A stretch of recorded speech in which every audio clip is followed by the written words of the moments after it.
Clean, effortless overhead position.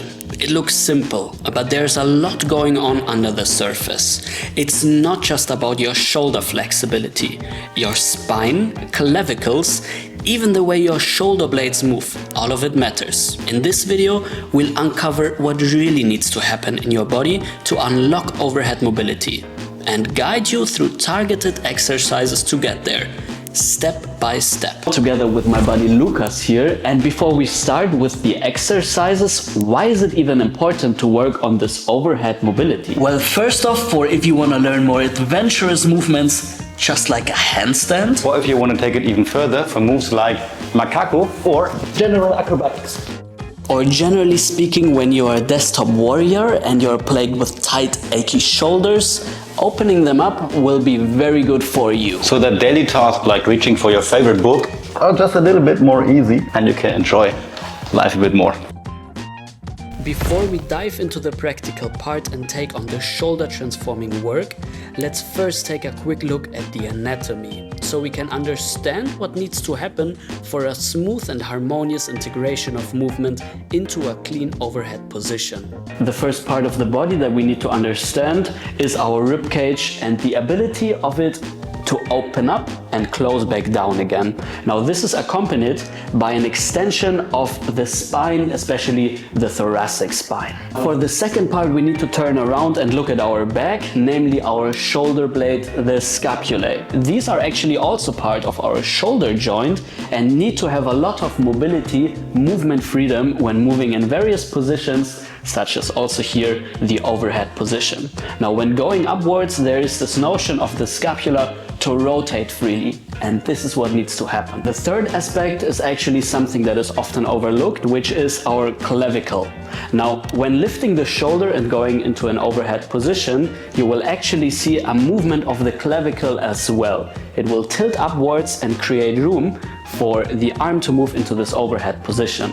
And the last part is our shoulder joint in itself. So basically the ability of the upper arm to rotate freely and move freely in the shoulder socket, creating all of these movement options. If after this one you feel a little overwhelmed with all of this information and don't really know how to position your body, your shoulders and your shoulder blades, let's look at this. You probably heard about this idea of keeping the shoulder blade or the shoulders in general back and down.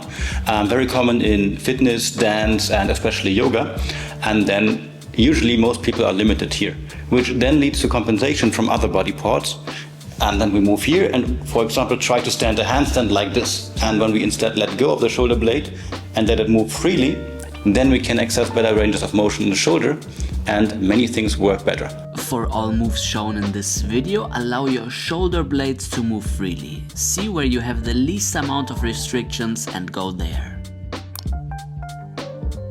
So for the first task, we want to make sure to understand how to open up the thoracic spine and the rib cage a little bit. At first, in a sitting position, you can try to simply tap on your sternum, which is this bony part right here on your chest, and your belly button. And you want to try to see if you can bring those points together and bring them far apart.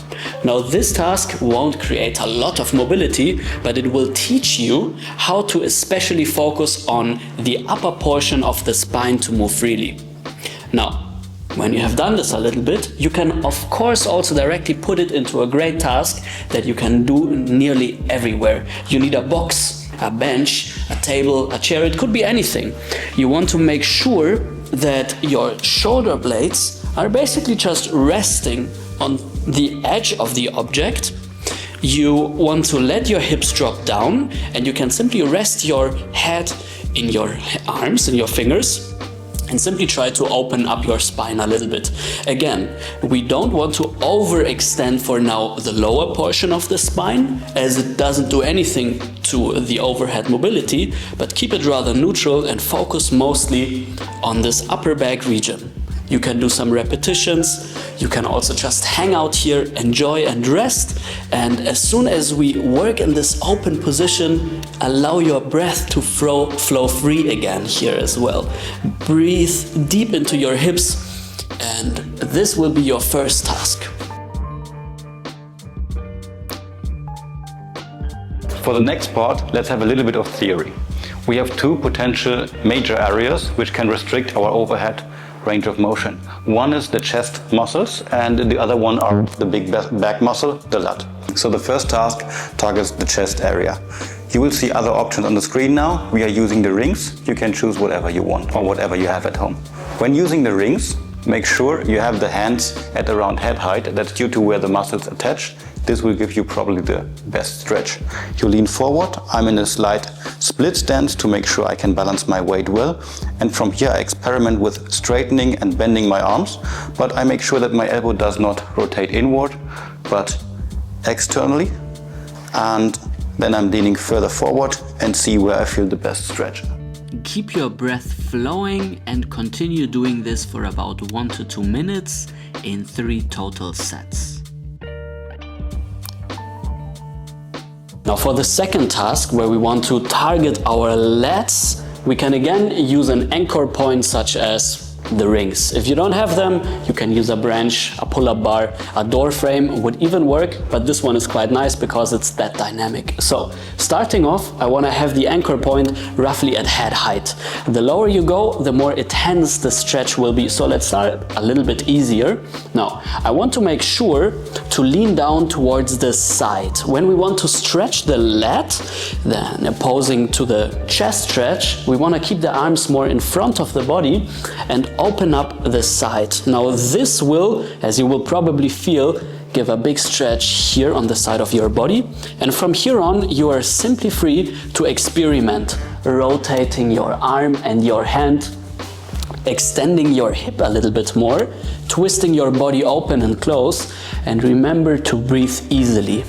The deeper you go into the stretch, the more it will hurt, the more you will tense up. So find a position that you can hold relatively easily without overstraining yourself.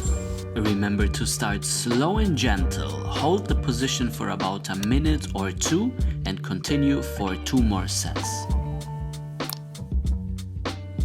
The next exercise is a great combination of rib cage, shoulder blade, and in general the shoulder joint mobility. We will use this wall bar, but you can use anything else, for example a sofa, couch, just something that's heavy you can put on the ground and hold. 2 things we can have a look at. If you have the arms behind your head attached to your fixation point and a little bit further apart, it's more similar to the chest stretch we just were showing. Also, when you bend the arms, you make sure you stay in the perfect rotation. When you turn the hands around and bring them a little bit more narrow, then you have more focus on the lats due to our anatomy. If it's too difficult for you or you feel any pain, you can start by the hands here in front of you and you move the arms into a protraction, which means pushing the shoulder blade as far forward in front of your body as you can. While maintaining this protraction, you bring the arms overhead and start in any height that's possible for you. From here, you want to make sure that you roll your pelvis a little bit so that the low back comes closer to the floor. This makes sure that the ribs don't flare out and up.